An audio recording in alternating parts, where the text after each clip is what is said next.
Եվ սպասում եմ հաջորդ թիվ։ Հիմա խոսքը գնում էր հոկտեմբերի 27-ի հետ կապված, 27-ի մասին, այստեղ բազմաթիվ հարցադրումներ եղավ։ Ձեր գործընկերները իմ կողմից շատ հարգված մի քիչ այլ անկյունից էին մոտենում, ես կարողացա բացատրեմ, որ իմ դժգոհությունը ոչ թե որևէ մի անձից է, իմ դժգոհությունը այն կառույցից է, որը պետք է վերահսկեր այս բացահայտման ամբողջ գործընթացը, որովհետև ես շատ լավ գիտեմ, որ մեր ձեռքում կա պարոն Ջանգիրյանի կողմից իրականացված քննչական խմբի բավականին լուրջ նյութեր, որը հիմքը հանդիսանալու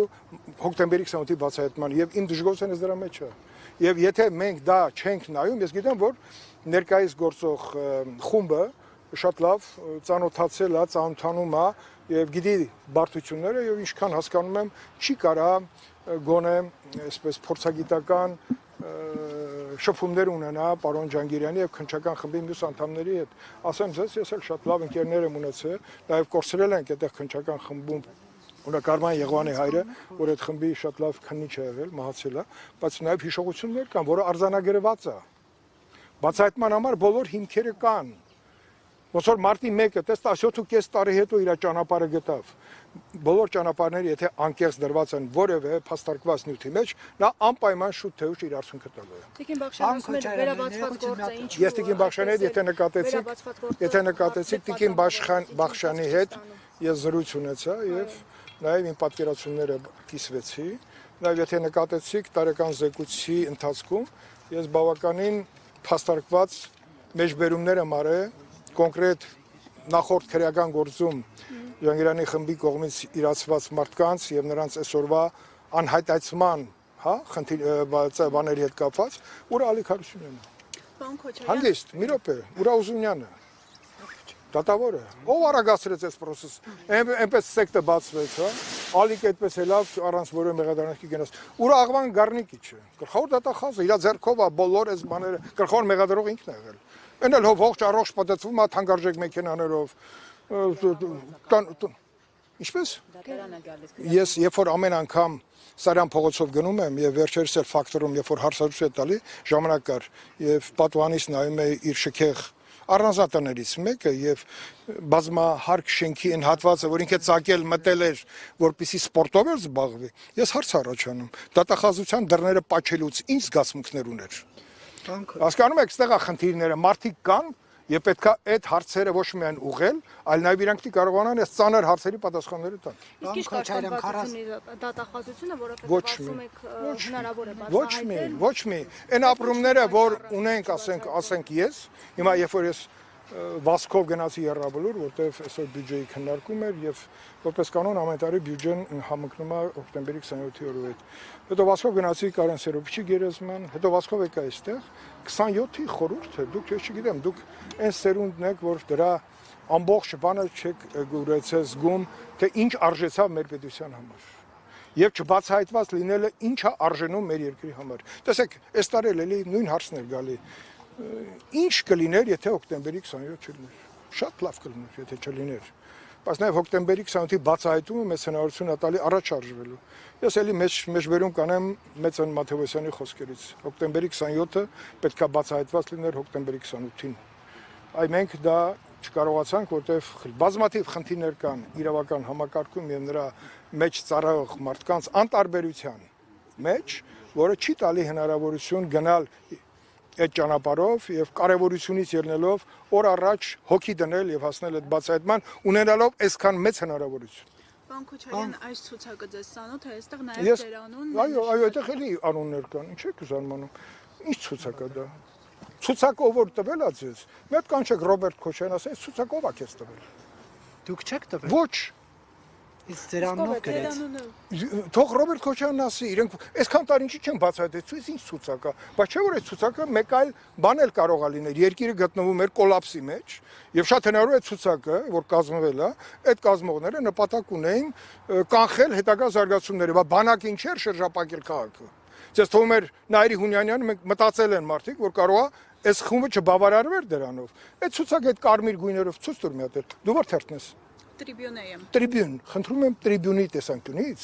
նաև գնահատես, որ այս ցուցակի մեջ, նաև հարցեր կան, որ դու ուղղվի Ռոբերտ Քոչարյանին։ Այո, ես եղել եմ այդ սենյակ, մտել եմ, որտեղ այս ցուցակը Ներկայացվել է Ռոբերտ Քոչարյանի, բայց ես չեմ էլ իմացել, որ իմ անունը այդտեղ կա։ Կներես, այդպես է եղել իրականությունը։ Հիմա ես շատ խոսվեց, ինչքան ուզում են խոսեն, բայց եթե ցուցակը այդքան կարևոր էր, 20 տարուց ավել գուցե իրանք իշխանություն են։ Այդ ցուցակով ինչի մեջ չեն հարցակնել։ Հարցը չէ առաջանում։ Ընկեր Ռոբերտ Սեթրակովիչը, այդ ցուցակը որ սրտի մոտ պահում էր, այդ պահում էր որ օրվա համար, որ տրիբյունը հանի կարմիր գրած, բացահայտեք եւ գրողին, եւ նպատակները խիստ կարծում եմ պետական են եղել։ Ուրիշ։ Ինչպես դուք չեք իմացել, պարոն Քոչարյան, ձեզ Ես ամեն ինչ գիտեմ ձեր մասին, բայց այդ ցուցակի մասին չեմ իմացել։ Տվել փոխնախարար։ Լսի, ես ավելի բարձր պաշտոններ եմ, դու խաբար ես։ Ես այլ բան եմ ասում, ինչպես կարային առանց ձեր իմանալու ձեր անունը գրեին այդ ցուցակում։ Շատ հանգիստ։ Շատ հանգիստ, ինչ կա։ Հիմա եթե ես քո անունը գրեմ, չգիտեմ։ Տեզերագնացների ցուցակում վատ բան կլինի, չէ։ Ուրիշ։ Պարոն Քոչարյան քիչ առաջ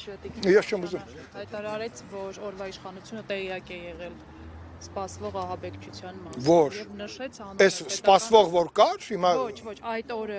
1999 թվականին գործող իշխանությունից ով էր։ օրվա իշխանությունը տեղյակ է եղել սպասվող ահաբեկչության մասին։ Հա, հիմա ես ձեզ մի բան էլ ասեմ։ Հիշում եք այդ Դուք մոռանում եք ես ինչ պաշտոն եմ զբաղեցնում եմ ժամանակ, ասա։ Փոխնախարար չէ։ Ոչ, ավելի բարձր ես, ինչ ես ասում։ Այդքանն էլ չէ ճշտել։ Ոչ։ Դե ասեք դուք։ Ես չեմ ասելու լրագրողից գնա ճշտի։ Ես եղել եմ վարչապետ Վազգեն Սարգսյանի խորհրդականը անվտանգության բոլոր մարմինների եւ կադրային քաղաքականության հարցում։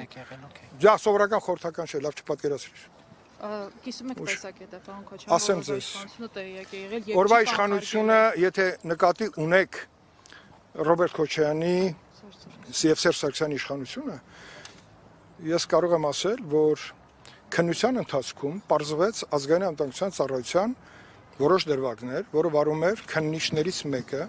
եւ այդ քննիչի նկատմամբ Աղվան Հովսեփյանը քրեական գործ հարուցեց։ Դա լավագույն մեր քննիչներից մեկն էր, անուն հիմա չտամ, որովհետեւ այդ մարդու կյանքը չուտեք, բայց այդ մարդը կա եւ այդ մարդը այդ քննիչը երբ որ մոտեցավ անվտանգության մարմիններում հատկապես Ալիկ Հարությունյանին հոգեմետ դեղ տալու գիշերվա դրվագին, այդտեղ սկսվեց այ խառնաշփոթ։ Ուզում ասեմ, բանը հոկտեմբերի 20-ի բացահայտման համար բոլոր պայմանները այսօր էլ առկա են։ Շատերը մահացան անհասկանալի, ուրեմն բանով, բժիշկը,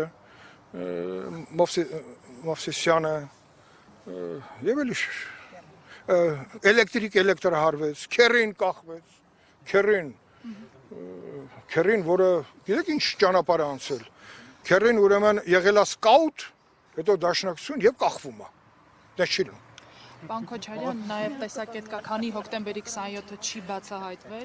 Հոկտեմբերի 27-ը չի կարա չբացահայտվի։ Գլխին կախված է նոր հոկտեմբերի 27-ը։ Ճիշտ, շատ ակսիոմատիկ, ճիշտ բաներ եք ասում։ Դրա համար երբ որ Մեծան Մաթեոսյան ասում էր 27-ը պետք է բացահայտվի 28-ին, դրա մեջ շատ մեծ իմաստ կար։ Այո, պետք է բացահայտվի եւ այս տարի էլ եթե չի բացահայտվում, ելի մեր ակնկալիքները մնում են հեռվում։ Բայց երբ որ ես ասում եմ, որ գլխավոր դատախազությունը ունի անելիք, թող չնեղանան որևէ մեկը ոչ էլ դրա մեջ վատ բան տեսնեն։